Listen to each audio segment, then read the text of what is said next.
Okay, as it's 6:30, let us begin. Welcome to everyone's here and welcome to some observers. We'll be interested to see what you have to say later. I don't believe there are any apologies for absence, and I think we should start our meeting in our usual way with 72 seconds silence to remember those who lost their lives in the Grenfell tragedy. Thank you.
Thank you.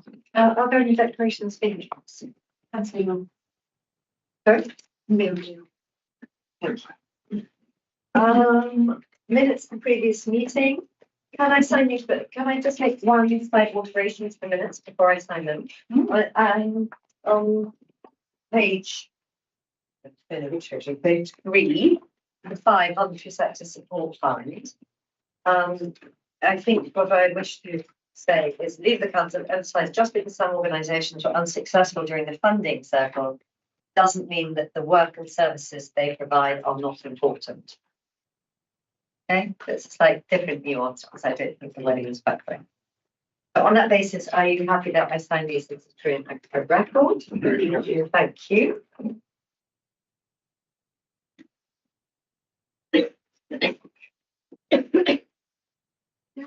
Thank you. And can we come to the first item on our agenda, which is the award of the Borough-wide Information Advice and Guidance contract from April 2024. Sarah.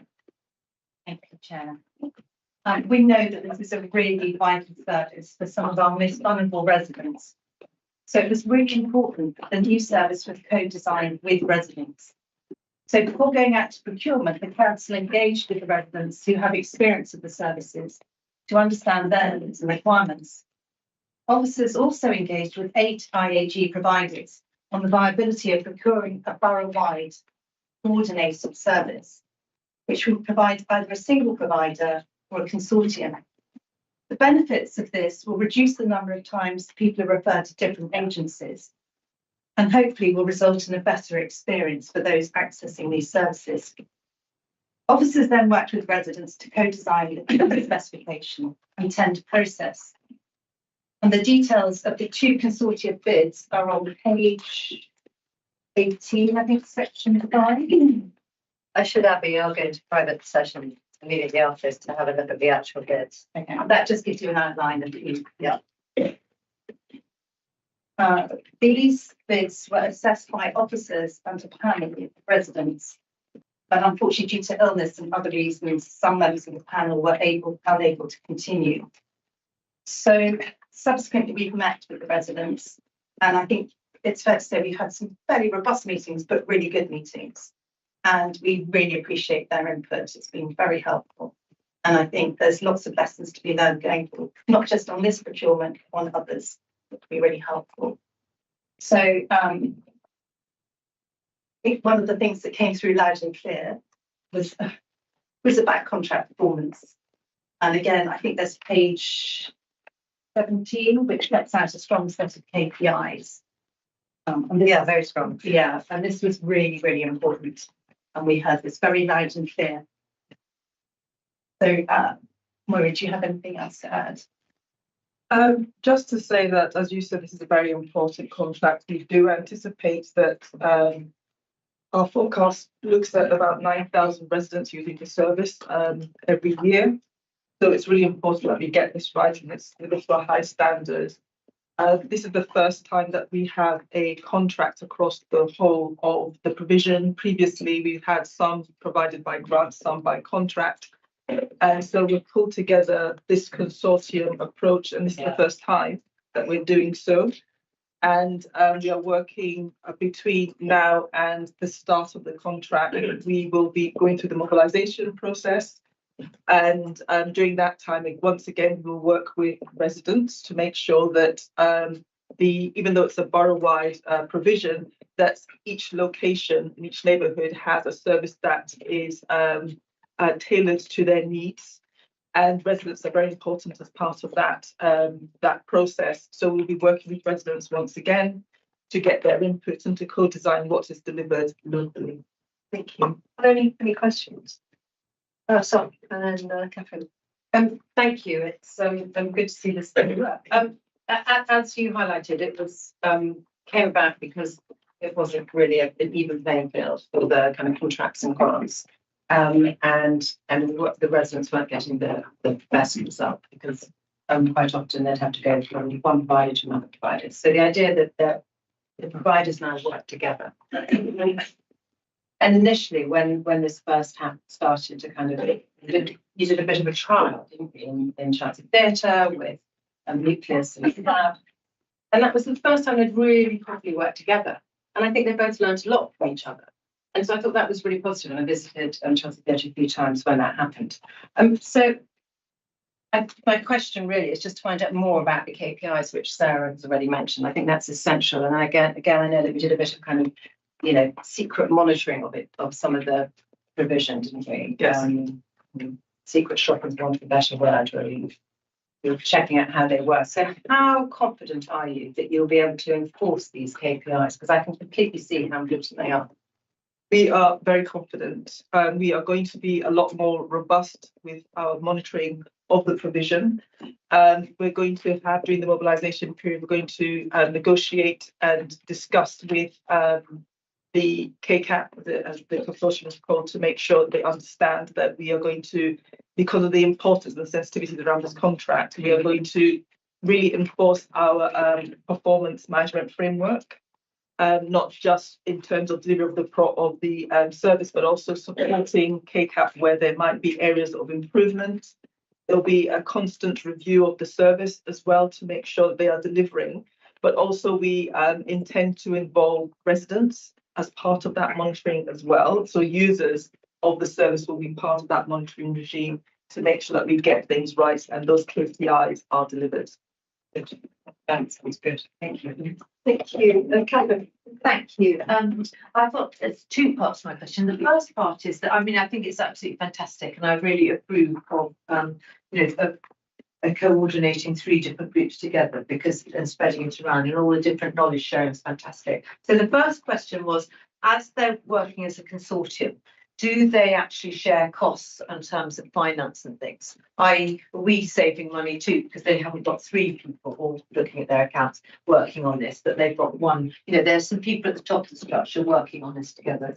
And the second one is that I didn't quite get from your paper, which in order to make this really work will be how you will share the personal data of all the people accessing the service. Because unless there's a central place, when if they go to Chelsea Theatre, but actually they need the advice from the other service, how will they be actually sharing the information equally across each other, or triaging them to the right person to deal with it? So if you could explain how the GDPR and that data sharing will work as well. Thank you. Okay, so there will be a single system for the consortium. So there'll be a single front door through which every resident that needs the service will go through, and also a single triage across all three providers.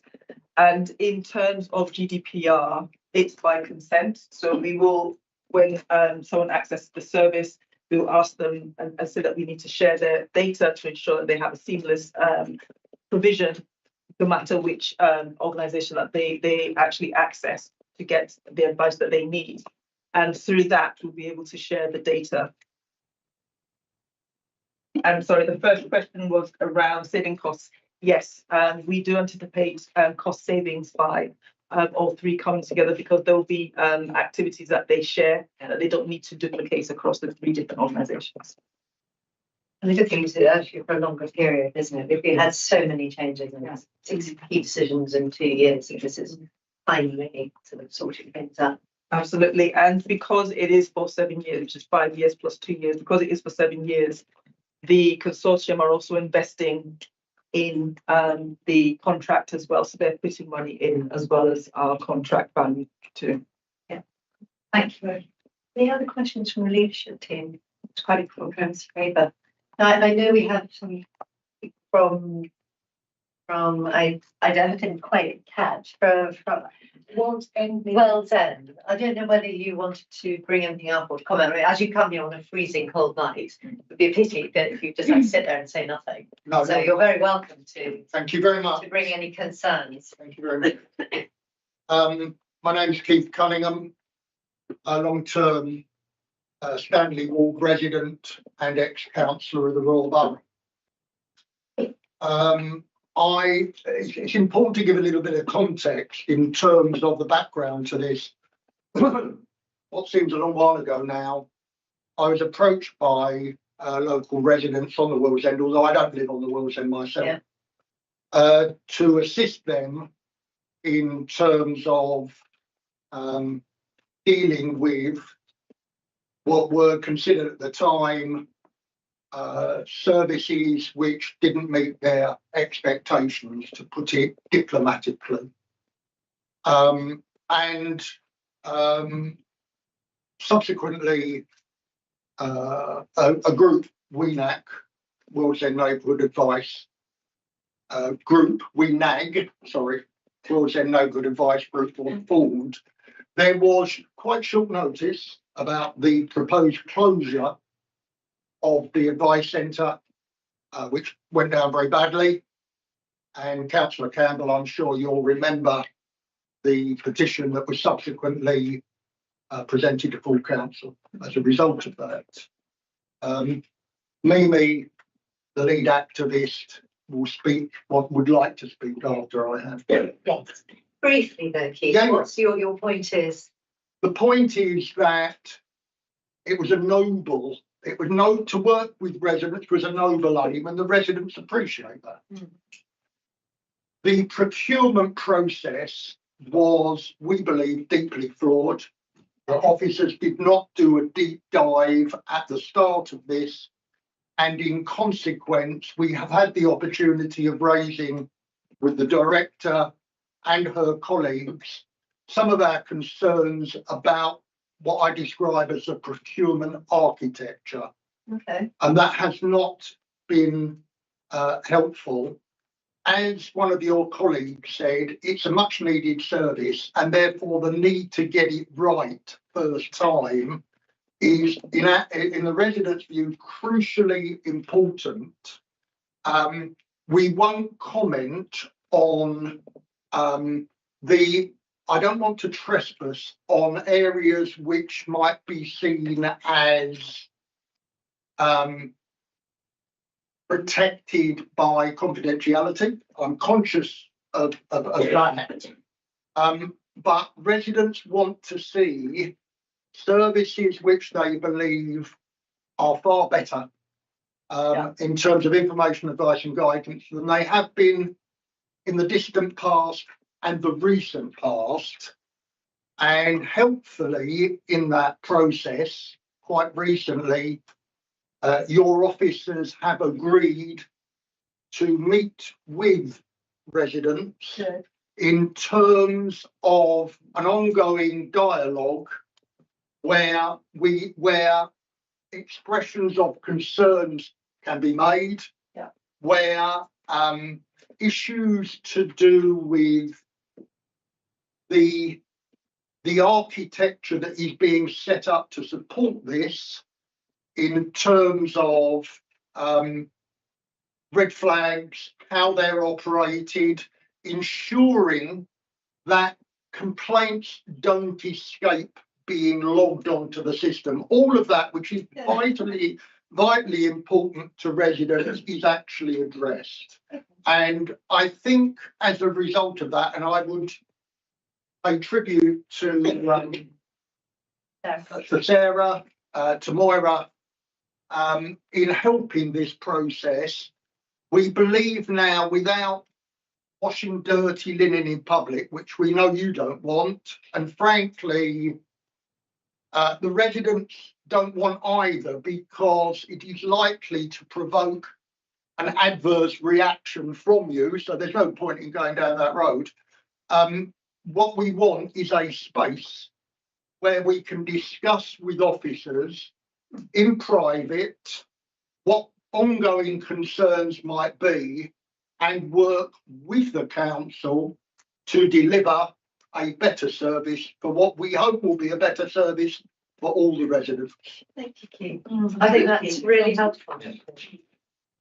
I would have thought we would completely welcome that, because what you want and what we want is exactly the same thing. It's a better service. And as we know, a lot of our residents who really need these services, they've got to work well. And if you can help us to ensure that the new service as it goes forward really is doing what we wanted it to do and can have a hotline to Moira, I think that's absolutely fantastic. So thank you very much. It will require some officer input, but I'm told that's not a problem. And I'm told that Sarah would like to be part of it as well. So we hope it will be as positive as the initial soundings. Fantastic. Thank you very much. Was there anyone else before we have to go to private session to look at the figures? Hello, my name is Mimi, or I'm known as Mimi, and I'm here with other local residents, Wells End. Yes. So thank you very much for allowing me to speak. It's going to be really short. So the reason that, just to follow from Keith, the reason that we're speaking really is that as residents and as being involved at the beginning, we would just like to know, to make it clear that the IAG recommended option, we don't agree with it. Okay. But we understand where we are, but we just want it to be noted that we don't agree with the recommendation. And then something that was raised at a meeting that we had yesterday is that we're a little bit surprised that considering the worth of the contract, the impact, because this contract will be borough-wide, Yes. and the length of time that it will be awarded for, Yes. that actually scrutiny of this isn't part of the process, so that not enough time. What the residents were asking was, if it was made public on Tuesday, why is it that there's no time between the Tuesday when it was made public and the Wednesday when the decision was going to make for real scrutiny to be had? Okay. Let's see whether we can just answer that question. In terms of going to scrutiny, it would have gone to scrutiny if it was going before it was published for the Housing and Community Select Committee to consider. It didn't go because the topics that go to Select Committee are selected by the committee, and Voluntary Support Fund was one of the topics that they wanted to explore. The IAG contract wasn't one of the topics they wanted to explore, so we didn't present for scrutiny. I think what the residents are worried about is that this is a significant amount of local residents' money. Yes. Just by the mere size of the contract, it should be an expectation that it will be properly scrutinized before the decision, before it's made public. So that was just a comment. We're not here to argue, we're just putting it out I think there. that's fair comment. That as residents, we don't think that this amount of money should be handed out without it going through a real process. And because- usually it does, and we really try and ensure the select committee scrutinise things before they come to leadership team. They obviously haven't in this case, and it is something that we will take up with the chair of the overview and scrutiny committee to say that actually in future it shouldn't happen. Now, your next one, sorry. The next one was that as local residents, and bearing in mind where we are and the journey that we've Yes. travelled, we'd like that as part of the scrutiny and the monitoring of service provision, that we should have guaranteed scrutiny through mystery shoppers. That's something that was Seems very discussed. sensible. And so we would like that to be guaranteed. Also, before it starts and it kicks off, what we would like is clarity and a commitment to the service delivery standard. And that we've made a suggestion to Moira that there should be a development of service user standards that arrive at by having residents from across the borough, representatives and providers, including sort of the higher tier level decision makers involved in developing a set of standards so that there is clarity from the word go about what we can expect as residents, and also a commitment from residents about, you know, how the providers can expect us. And just thank you. Yes, we've agreed that we are going to do the mobilisation period between now and April, but this is something that we will work with residents on. Yes. Keith, last word. Last one, yeah. Can I make a suggestion about the pre-decision scrutiny? You and your colleagues know that it's seen as good practice in local government, in national government as well. And even more so where you have a contract for such a long period of time, affecting so many people of such value. Could I suggest that you and your colleagues give some consideration in the future to where there is a contract of this magnitude, allowing, I think the current post holder is Mary Wheel, allowing the chair of the overarching body to make a decision in her own name, for it to be called in and a period of time scheduled to allow proper pre-decision scrutiny, rather than simply saying, well, the particular select committee didn't ask for it. And actually, Keith, that's exactly what I was saying when I said we should take this up with Mary Wheel, who is the chair of the Overview and Scrutiny Committee. So I think it is something which we should take up. So thank you very much for coming. Just to finally, for everybody, as one of the major things is having gone through this whole process and all the ups and downs and everything, tears, blood and sweat, you name it, it happened.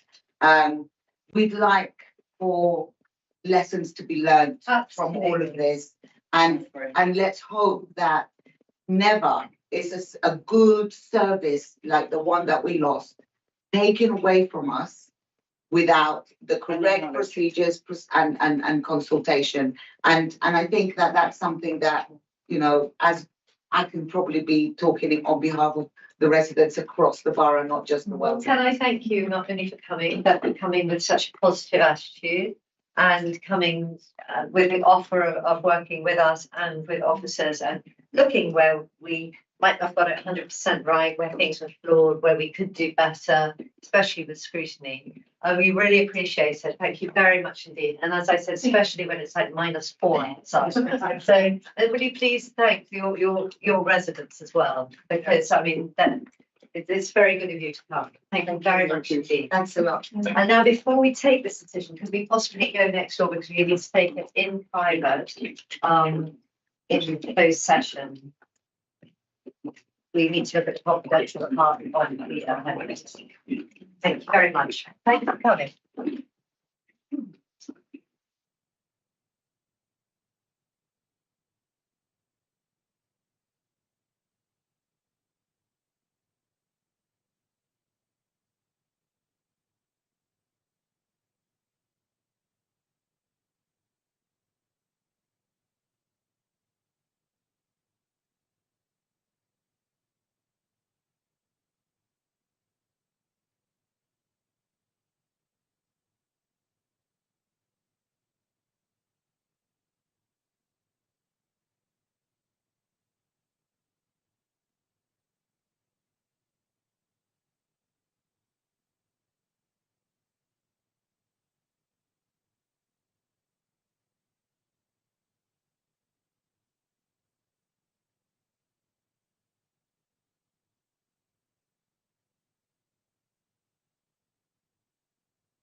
Thank you. Okay. Could we please look at the recommendations in paragraph 2 and agree the award of the information and advice and guidance contract to the preferred provider following the procurement process, and that is Kensington and Chelsea Advice Partnership, and the awards is for £1,016,000 a year, inclusive of VAT, for a maximum term of 7 years. And could we please delegate to the Strategic Director of Grenfell Partnerships and Corporate Transformation, following consultation with the member of communities and community safety, the authority to enter the contract and to exercise any extensions to the contract in due course. Can we agree those? Agree. Thank you very much. We look at the next item on the agenda, which is Serious Violence Strategy 2024. Right, Sarah. Sarah shows some everything.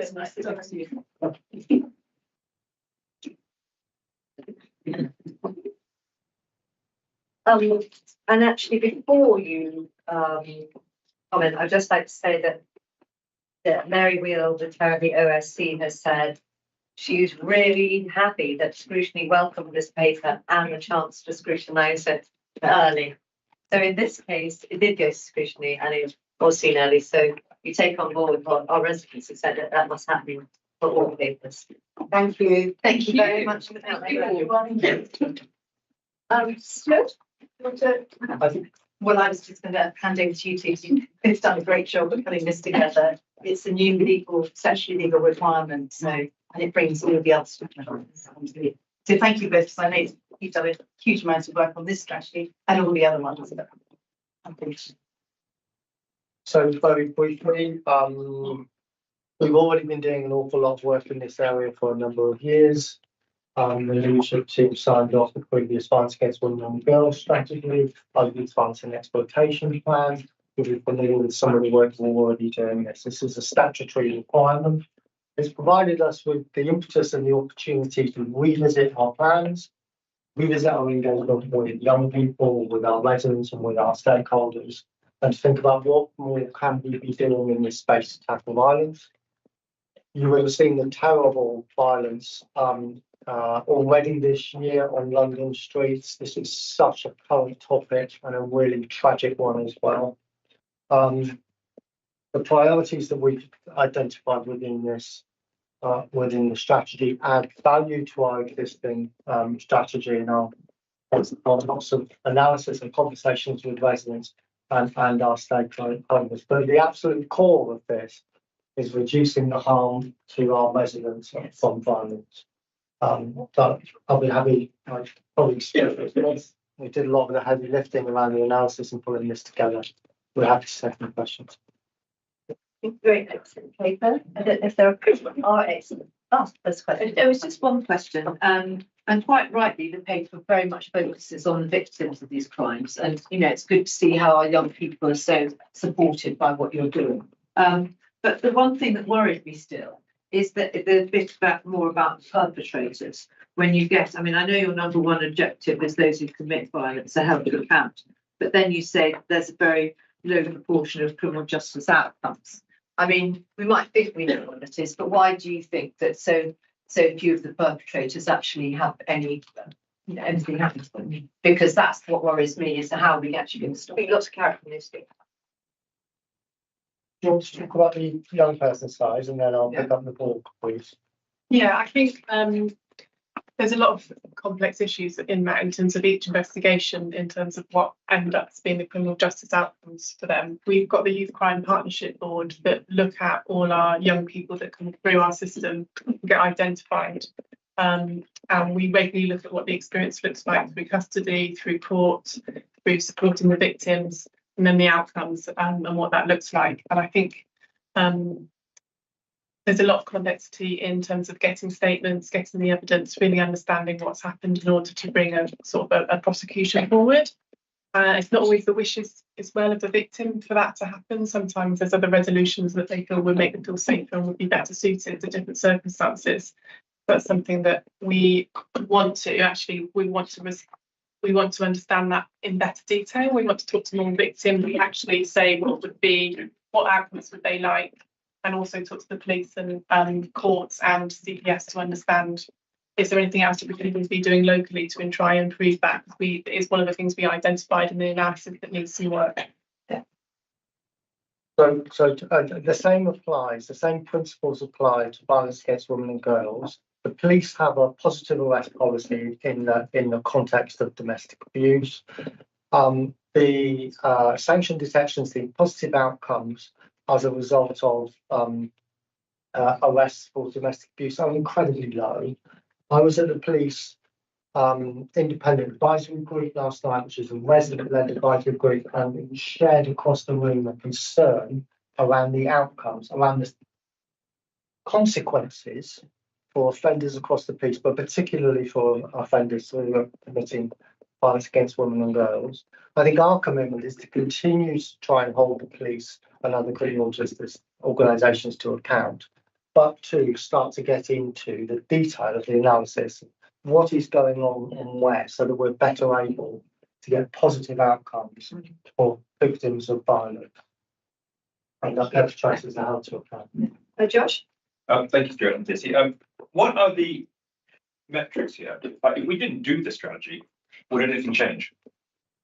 Good question. So that's a good point. So there's a statutory requirement for us to produce a strategy. So we'll get some stern letters from the Home Office in the first instance. What the strategy allows us to do, it allows us to understand from our residents what's important to them. Try and understand what the data is telling us and where our gaps are about what is the nature and extent of these issues and what's driving it.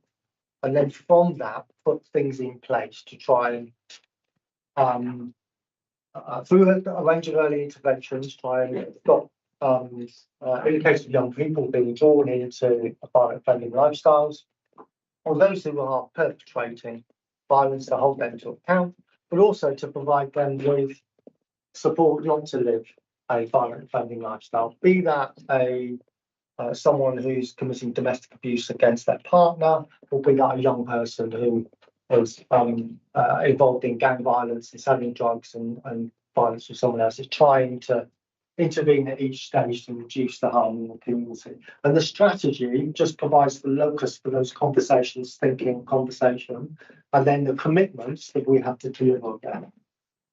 I think that's very helpful, Emma. Yeah, I'm just I first want to thank Stuart and particularly Stacey, who did a lot of the work on this, was something started with me. And I think it's really important to stress, it was something really struck me when I was doing your portfolio, is that now these strategies are terribly dry, let's be honest. But actually there is a huge amount of work going on the ground. Exactly. I'm not going to pretend that our rate, stabbing is perfect, but it's possibly could be worse. It is an endemic problem. And the piece of work that really struck me was that when we get everyone, all the social workers, the police, yourself, we have a list of young people in the borough that we're worried about, and we go through those people line by line. And the thing is, I'm afraid that is what you have to do. I mean, you can't take any shortcuts with this work. So when we inevitably look at all the funding issues that are going to come up in the next year or two, I think it's worth bearing in mind that this work is, it is detailed, it is laborious, it's partnership work as well. And at the heart of it, as you say, it's early intervention. And different routes to go down. You said that much more. I waffled on, but it is about early intervention. But thank you very much. I think it's great strategy for everything together in one place. And I'd like to ask the leadership team if they don't have any other questions. I know that Mary didn't have any questions apart from to say thank you so much and having brought it to scrutiny and they scrutinise it so much. So are we happy to approve it? Thank you very much indeed. Then we come to the last page this evening, which is a contribution to the London Borough Grants Scheme. Will be, if you approve it, we will actually be spending less on it this year than last year. If you don't approve it, it will probably go ahead anyway because most people like boroughs will approve it, but I don't know whether anyone has any questions about this grant scheme. One question. Josh? Mike, why are we paying less this year than previously? So the contribution is based on the borough's ONS mid-year population estimates, and it's the 2022 figures, so that's detailed in paragraph 1.4, so that brings our contribution down slightly. And just to add, Sarah, and then so I think you're probably going to say the same thing as you. Just to say that the two main priorities for London councils is combating homelessness and tackling sexual and domestic violence. Yeah. So, a lot of it is again early intervention, prevention work. So And just, they don't meet that often, the grant committee, so I sat on it relatively recently, when I was noughties. And I thought it was a really, really effective system, and I thought this Crown London approach is something that affects all of London, not just, but homelessness doesn't stop at a borough's boundaries. So I think working together as a city is essential, so I really support these Crown London committee, and I think our contribution is really worth it. great. Then there aren't any other questions. Are we all agreed? Yeah. with the recommendations in paragraph 2. Agreed. Great, thank you. And is there any other business? No? Okay, meeting is closed. Thank you very much. thank you. Thank you very much.